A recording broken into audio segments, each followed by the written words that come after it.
and welcome back to Lifestyle Medicine Global. Today we're going to talk about high blood pressure or hypertension. And there are two different kinds uh, of two classifications of high blood pressure.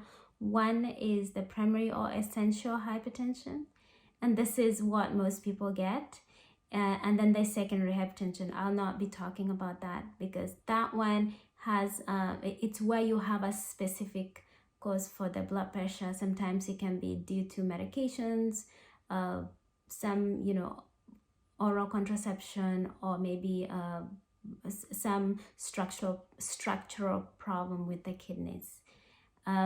So for essential or primary high blood pressure, what is considered high blood pressure? So this is blood pressure more than 130/80, and the reason why it's really important to to maintain a low blood pressure is the risk of heart damage, heart disease, stroke, kidney damage, eye damage. There are complications that come with elevated blood pressure.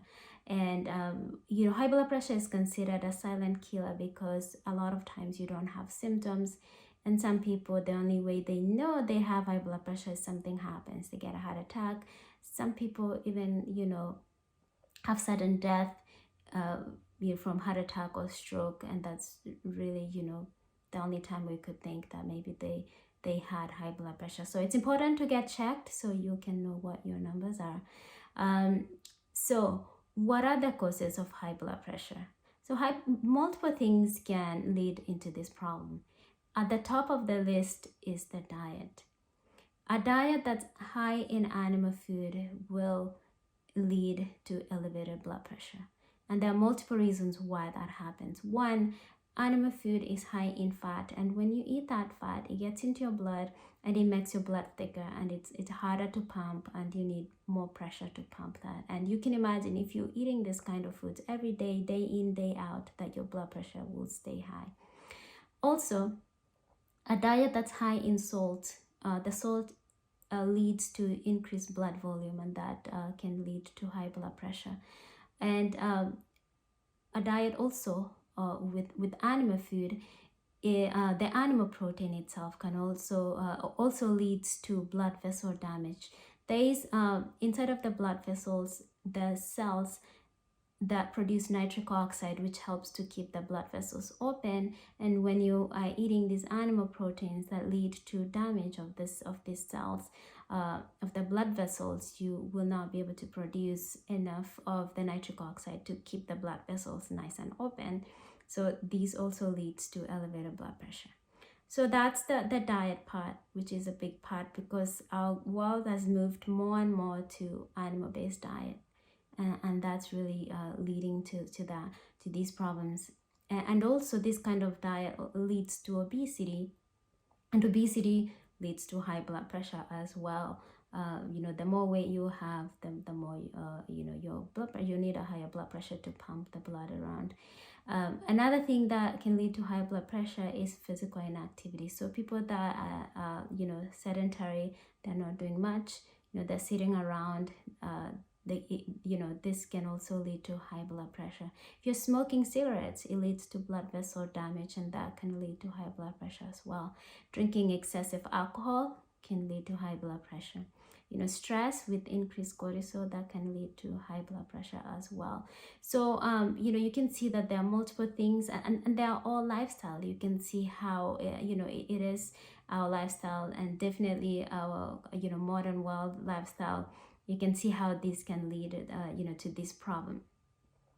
So the way to fix this problem is not to do the medication, and medication is like a bandage, but the problem is that. So you want to resolve this problem, and the way to do this, I've been talking about adopting a plant-based diet, a low-fat, whole food plant-based diet, and this will give the nutrients that you need. It will give you the antioxidants, phytochemicals, potassium. A diet that's high in potassium and magnesium, which is your plant foods, will lead to low blood pressures.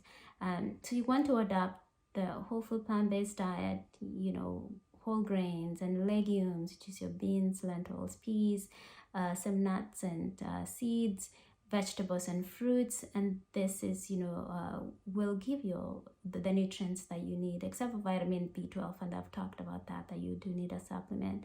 And then, stop smoking if you're smoking, stop drinking alcohol. For me, there's really no safe alcohol, and not just me. If you look, even the American dietary guidelines, they don't recommend that you start drinking if you're not drinking. So I would say that drinking is one of those things you also need to stop.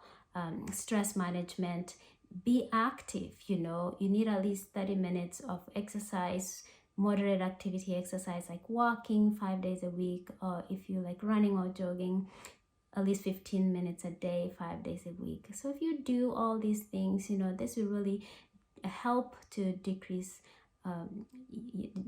your blood pressure and be able to resolve this problem.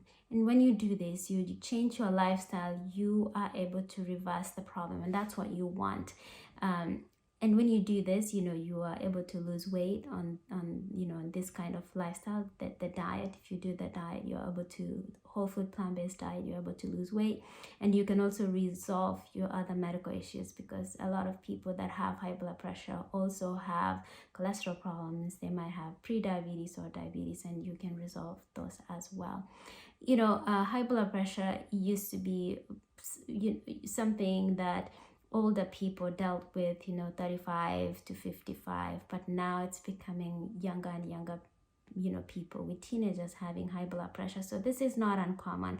It's very common, and we can fix it by fixing our lifestyle, in low salt. So what's happening with all the processed foods as well, which is also, you want to stay away from those foods. They're high in sodium, and sodium, yes, is known to increase your blood pressure. So that's really it. Changing the lifestyle and resolving this problem. So that's what you want to do, and say goodbye to high blood pressure. Decrease your risk of many other problems that you can get from having high blood pressure. And thank you for watching, and see you next time.